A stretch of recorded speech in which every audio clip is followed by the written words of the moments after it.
Javier had a temper like a short fuse and a heart the size of the bay. But mostly he used the fuse. Come on, man. Work with me here. No cap, I don't got time for this. People tested him. Slow customers, loud kids, and worst of all, the construction crew that ate a chunk of his family's shoreline. Javi, you can't let it run you. It's like pouring salt in your own coffee. He tried. He really did. But the fuse kept popping.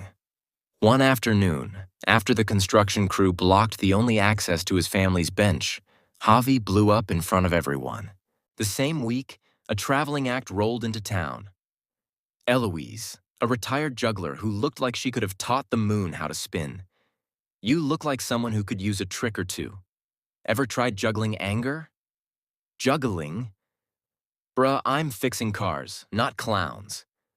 But when Eloise dropped a ball and Javi reflexively caught it, without thinking, something quiet happened.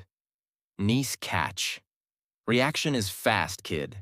Response is an art. Eloise asked him to come to the park the next morning. She said she would show him a trick, but first she wanted to hear his story.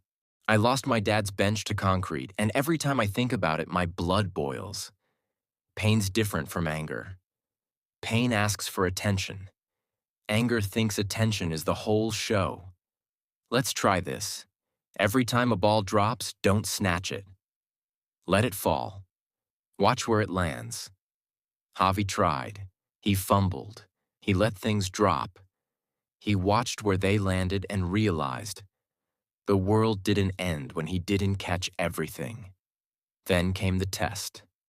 Marco, the developer, rolled back into town with a shiny offer and a public ribbon cutting that erased a slice of Javi's childhood view.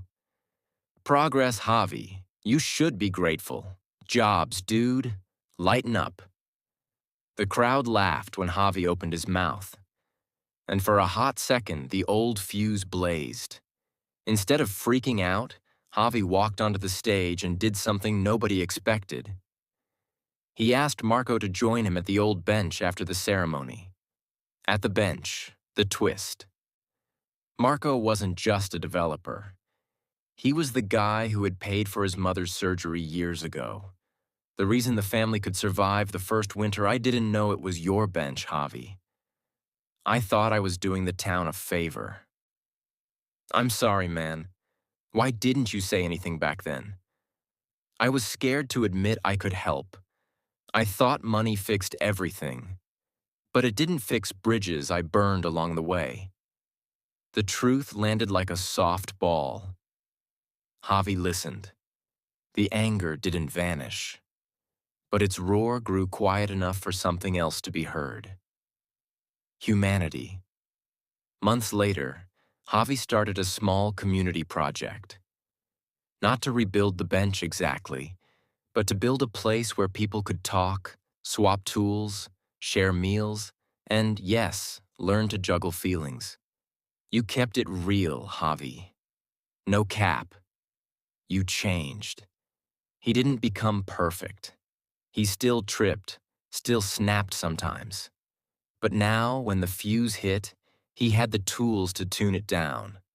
When people asked him the secret, he'd grin and say, "Don't let the world be louder than your heart."